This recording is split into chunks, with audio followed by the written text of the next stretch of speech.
Well, hello, good morning. I wanted to jump on here and give an update on our past month or so. I think the last time I videoed was sometime in May, right around the end of our year. We did our evaluation, which is a super easy process. Basically, we talk to the evaluator. I show her all the work we've completed over the whole year. Sardi talks to her for a few minutes, talks about what she's learned for the year. Um, and then she provides us with an evaluation letter and we give that to the school. So all that's done. Fifth grade is wrapped up.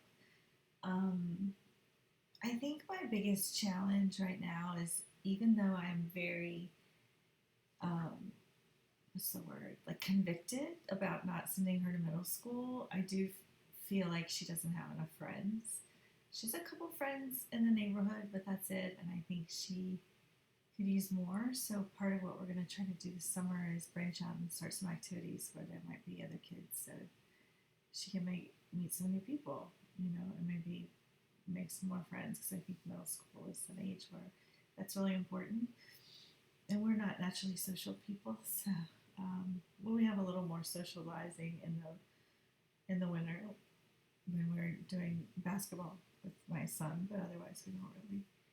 So anyway, so more socialization is the goal. What are we doing for summer school? We're doing reading, writing, and arithmetic.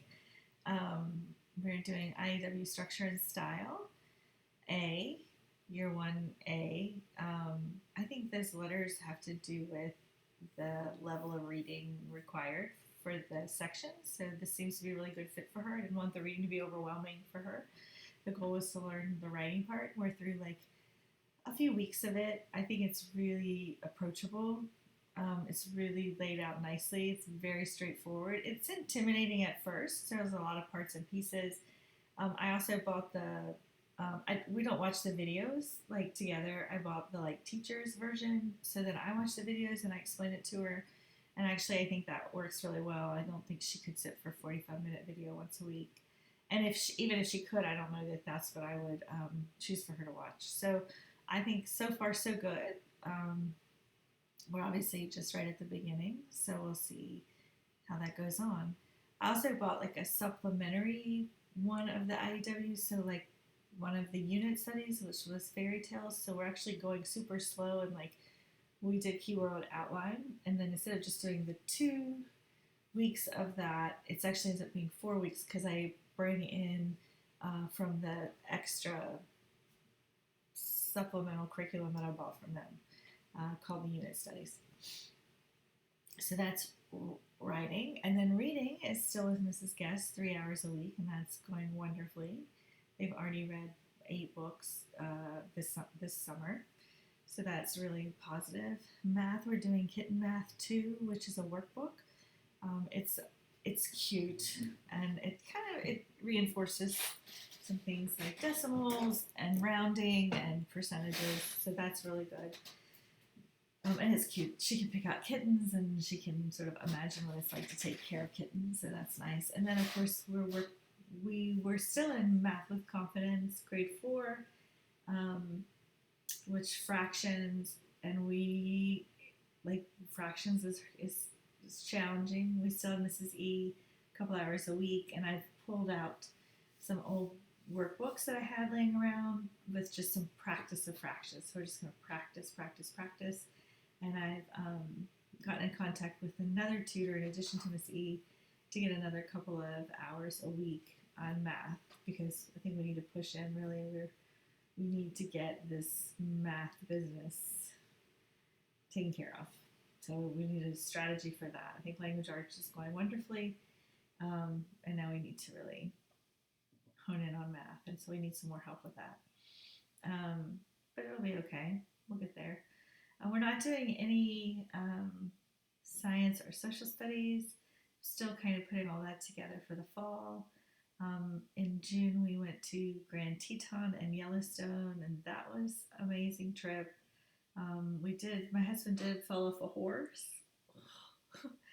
um, at the end of our trip, so he's been healing up from that. That's awful. He was lucky he didn't break his neck. He only broke his ribs and maybe has a concussion. So that's been exciting. And then my son is doing wheelchair basketball camps this summer. So we've been busy and work's been busy. So we're just kind of flying by the seat of our pants. And then it's almost August and summer will be over. So that's kind of our life.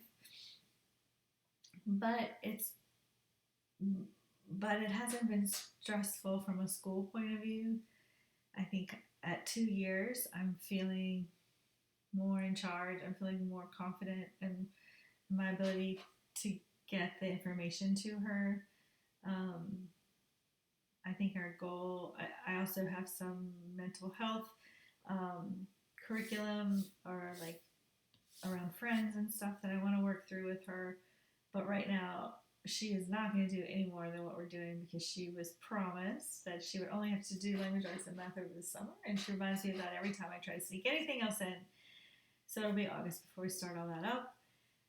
We have a Spanish online tutoring trial period today called the SpanishClub.info.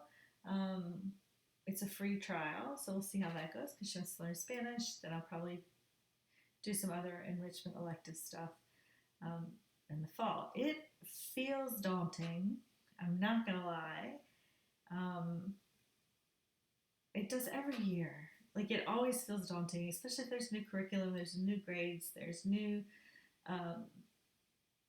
there's a new set of expectations. There's adding electives that maybe you didn't have before. So that is daunting. Like it is, it can feel really overwhelming. And what I have learned is that that is normal part of this and that it all works itself out. You sort of start at page 1 and you make a commitment that you're going to show up every day and push through the struggles and get to page 2 and 10 and 100, and before long you get to November and you have a lot of the curriculum down. It's a lot easier once you sort of get into the holidays and you realize, wow, we are almost halfway through where we needed to be and it's going to be okay. And so I do think this is a normal panic. I mean, it's probably a normal panic for all parents, even going into school, like what to do next. My son will be a junior. We're doing SAT prep. He's going to take SATs in August. His prep is going really well. But again, there's so many parts to that too, being a junior, the stress of it, and him wanting to go on to college, making sure we're preparing him for that, making sure he's got the skills he needs to be successful, making sure he has the application he needs to be successful. And so all of those things we're taking into account. And then just really the senior year looming over us, thinking about that transition, excited for him, excited for us, but also, of course, all being in the feels of like knowing that that's coming within the next 2 years. As less than 2 years now, right? In 2 years from now, we may be moving him into college. So I think the summer is flying by. We are making slow progress with homeschool and with high school, and we're headed into middle school with my youngest. A lot of social concerns, but it'll all work itself out. So I just wanted to step in and just sort of update my diary so I knew where I was at this point. I think we'll keep pushing through and we'll talk. I'll probably post more in August about my plans, maybe before then, because I need to get some of this curriculum out and plan. And I can tell you right now, it's just sort of sitting on the shelf looking at me like, yep, it's coming, but it'll be soon enough, right? Have a good summer.